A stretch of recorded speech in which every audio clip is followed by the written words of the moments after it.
Hey guys, what's up and welcome to another episode of Japan 101. This week is my 12-month, one-year anniversary living here permanently in Japan. Blah, blah, blah, blah, blah. So let's go over some of the things that I've learnt in the last 12 months.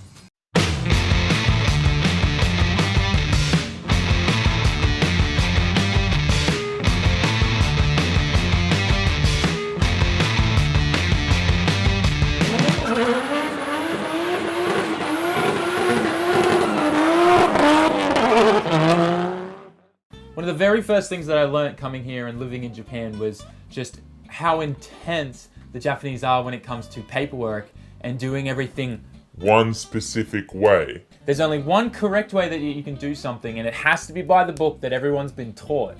So when it comes to filling out paperwork for visas or registrations, or like registering where you live and everything, because when you actually get a visa, you have to register with the like a government local office to say, hey, this is my address, this is where I live, and every time you move, you have to do the same thing and let them know where you are.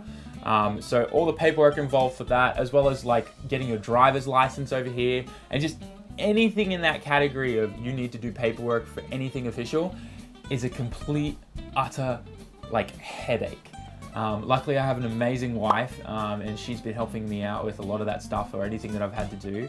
I cannot wait for the day that I can fluently read and write Japanese, because speaking it and being verbal in it is a whole different category to being able to read and write.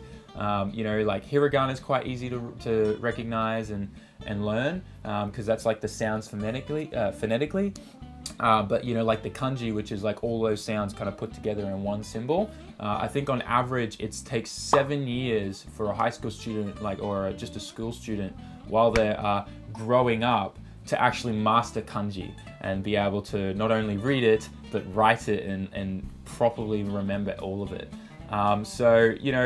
Luckily there is a lot of hiragana everywhere, so that's what I'm focusing on. But obviously my main focus is still, verbally and vocally being able to speak the language, which I have to say over the last 12 months I've been doing quite well at. I'm actually pretty happy where I am now and how well I can communicate with people, which is great.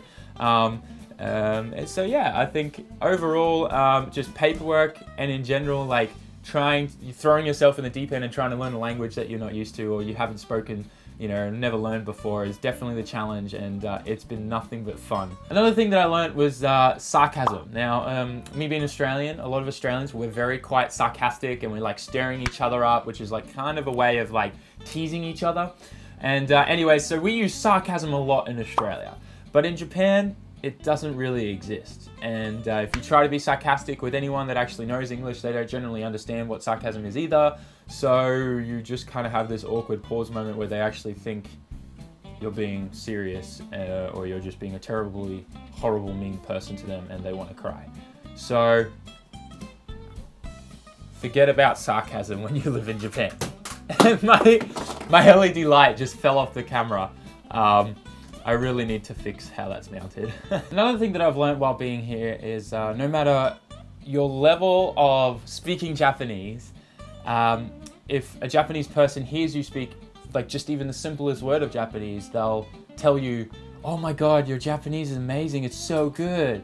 And that gives you this kind of false confidence. So you're just getting a coffee or you're buying something at the store and you just say arigato to the person who's served you, and then someone next to you is going to be like, oh, yeah, Nihongo jouzu da ne, and you're going to be like, hontou ni? And then you're going to have this kind of oh, arigato, no, yeah, no, my Japanese isn't that good kind of conversation with them, right? But they're going to swear black and blue that your Japanese is perfect. So don't believe a single person that tells you that your Japanese is perfect here, because they're just being super nice and polite, and it will give you a false confidence and make you think that your Japanese is actually good when it's not. So don't believe them unless of course you're actually really good at Japanese. But yeah, just be very careful not to give yourself a false confidence based on how they're complimenting you on how good your Japanese is. Sure, you may be good at a couple words and things like that, but they're just super polite and they say that to anyone, even if they only know 1 or 2 words. So do not believe them if they say your Japanese is good. Believe yourself, okay? Yourself. Believe in yourself. Rainbow. after living in Japan in 1 year, I can safely say that still every day there is something that happens here in Japan that still blows my mind. There are some really strange like festivals or matsuris here in Japan. You know, they literally have some of the most ridiculous celebrations here. Some of them literally are just about like genitalia, like a festival about the male genitalia or the female genitalia. And they literally will go on the street with like kind of like props and stuff like that. It's so weird. But you know, like there's just always something strange happening in Japan that always makes me feel so surprised and like shocked and bikurishita, because I'm just like, wow, I didn't expect that. And I've been here for a year and I've gone through a lot, and there's still things that come out every day that I'm still like, wow, I didn't expect that, Japan. Good job. So yeah, if you're gonna move here, you're gonna have a great time. Obviously, make sure you have lots of friends and try to get a nice group of people around you that can help you with anything difficult, like paperwork wise and stuff like that, if you're not perfect at Japanese like I am. And just, yeah, try to always have a good time.